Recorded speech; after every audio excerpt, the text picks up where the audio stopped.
Welcome to the Coast to Coast podcast, brought to you by Play Picks and the Lines, coming to you from the West Coast. Josh Lander, joined by my guy Nate Weitzer on the East Coast. We've got a fun 11-game slate here for you to end the work week with you guys in the NBA tonight. Got a little bonus video here for you that we're looking at, an extra game video up on this big slate. In this one, we are taking a look at the Lake Show playing host to the Pellies, who are favored against them, but some notable names returning to the lineup for the Lakers in AD and LeBron James. You may have heard of them, so we'll take a look at some of the best bets in this one. Nate's got his great article up on playpicks.com as well, with some best bets and player props in there. And make sure to like and subscribe to that page. You got 2 other game videos up for you today, as well as that player props video. We'll look to end the week super hot with you guys. Make sure you do head to thelines.com as well. Check out that odds checker. Make sure you're getting the best juice available on all of those odds out there tonight. And as always, if you do still need a FanDuel or a DraftKings account, head to fdpicks.com or dkpicks.com and find those listings in your area, such as all those games we got for tonight. Nate, let's get into it. Yeah, we're bringing up a bonus video, partially because the second game video we put up, the Wolves -2.5 or +2.5 at the Nuggets. That total's been bet up from 233 to 243, and is now a little daunting to take the over at this point. We're looking at some teasers in terms of getting those things down, but with this Pelicans-Lakers game, it's pretty exploitable now that we know Anthony Davis is going to play, to take the under. We'll tell you why in a second. Right now, the Lakers, yes, as you mentioned, are +2 still underdogs at home, despite those guys playing, as they are on a back-to-back. 10 other games on the slate. The Raptors are -11 at Orlando, Mavs -8 at Washington, Pacers +15 at Boston, Clippers +7.5 at Milwaukee. Suns are -7.5 at the Grizz, who will be missing 4 key players in addition to Ja Morant. We talk about how we do like the over there still. It's 229. The Kings are -2.5 at the Rockets, Pistons -5 at Thunder, Blazers +15 at Spurs, and then that other Wolves-Nuggets game we talk about with the potential over there. So either of those other 2 games, if you wanted to get a little bit of a tease down to get those overs more comfortable, I think you can tease this Lakers game up. I think you can just bet the under straight up because Anthony Davis is just such a game changer on both ends of the floor. I think just in how the Lakers are going to be able to play here. I mean, first of all, they're going to be able to protect the rim, which they have not been able to do for now 20-plus games that he's been out. On the season, their defensive rating is 8 points better per 100 possessions with AD in there. The pace is 1 possession slower. And surprisingly, the offense has stumbled. Their scoring drops 4 points per game, and their offensive rating is down to 107.5. You look at just the last 13 with AD in the lineup, they're only allowing 106 points per game, but hardly scoring more than that. And I mean, this is compared to their last 8, where they've just been abysmal, giving up 123 points per game, league high 50% field goal shooting. Even in that span, or since the All-Star break, you look at the Lakers, they've been better at home defensively and actually worse offensively. They go from 27th overall in defense to 14th when they're at home. They go from 21st overall in offense to 27th when they're at home. And 5 of their last 8 home games have gone under. 2 of the 3 that went over, it's because LeBron had 56 and 50 points. I don't know if he's quite getting there yet. I mean, he did have 39 last time out against the Pels, but Lakers still only got to 108. The rest of those guys did nothing.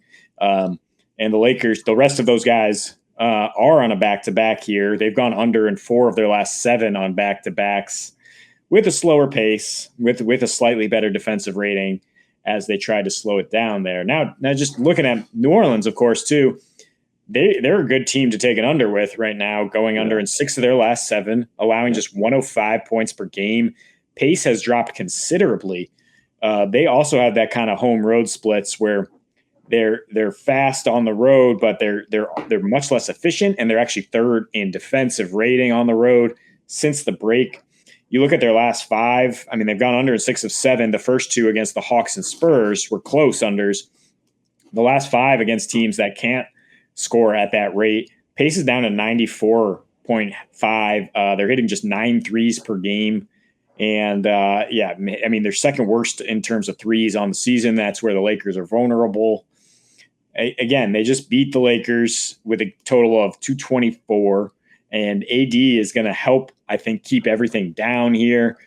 When you look at a Pelicans team that's 24-13 to the under on the road, 14-7 to the under when they have a rest advantage, and 22-8 to the under when they're a road dog. I know they're 2-point favorites here, but you could slice it either way. They go under at a high rate, and I really like that under here. Yeah, I think there's a lot to like with the under. I mean, AD is two key takeaways here. AD play defense much better for LA, and Pelly's just going under in spades as of late. Towards the end of this season, sort of faltering on offense and really just seeming to slow things down a bunch now that CJ's really just sort of maneuvered his way into that offense and is dominating it, in terms of some usage rate and definitely distribution now, as he's definitely playing a little bit more of a playmaker role. And that seems to be slowing things down for them, as you mentioned, in their last 7 going under in 6 of those, and then really in their last 5, it's really all about, as we say, how much they're slowing down the pace. They're only making 9 threes a game. They're on the season they score the 3rd least amount of points from 3, which leads to an under when you look at the fact that the Lakers are bad at defending the 3, which is fine because there's not going to be many of those going up tonight for the Pellies, and the way that this offense is now structured with, like I said, CJ being a little bit more of a playmaker and less of that off-ball guard who is available to spot up for those 3s and slither around into the lane. These teams are fighting for those last 2 spots, really last 3 spots, two spots for 3 teams, with the Spurs now in the mix as well in that 10-9-8,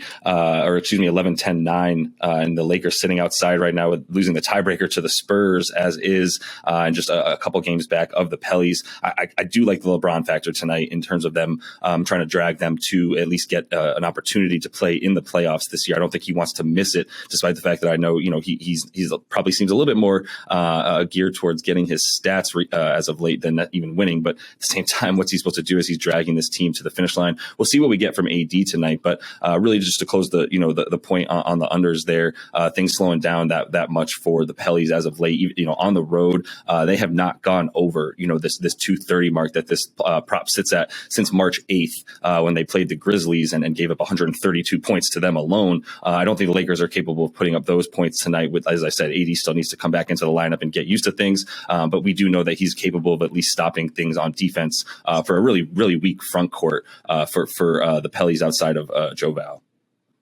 Yeah, I mean, you nailed it. They don't have much wing scoring.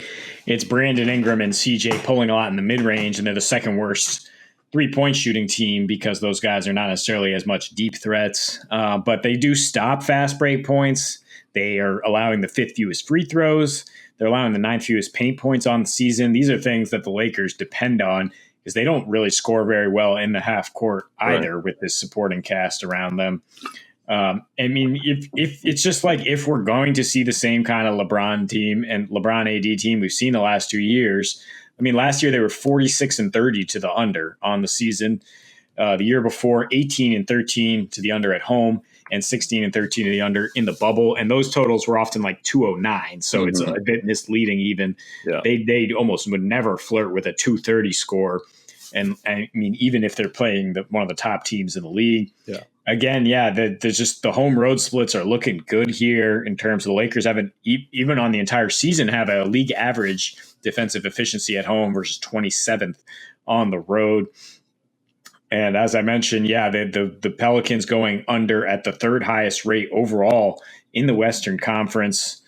They held the Lakers to just 14 points in the 4th quarter of that last game. It went under despite the Lakers hitting 14 threes at a 40% clip.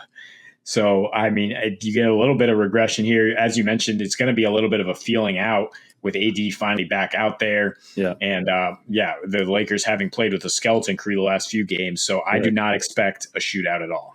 No, there's the offense on the offensive side of the ball. It's going to take a lot more. It's going to take more time for them to get into a rhythm, for AD to get into a rhythm at that pace of play. Defense is a little bit different. I mean, it's still a very fast game, obviously in the NBA, but at the very least, you can play defense when you're coming back. It's that rhythm on offense that's going to take some time, obviously shooting and knowing where to be in your spots, et cetera. So I think the under is for sure the play here. Like I said, feel pretty good about the Lakers, to be honest, because of that end of the game factor and all that they do have LeBron James, but way more comfortable just go ahead and hitting an under here, potentially getting in some of these other games as we have a super fun slate tonight. And that is all the time we have for you in this one. Make sure you do like and subscribe to that page and check out those other couple videos we have for you today. And until we see you next, happy betting.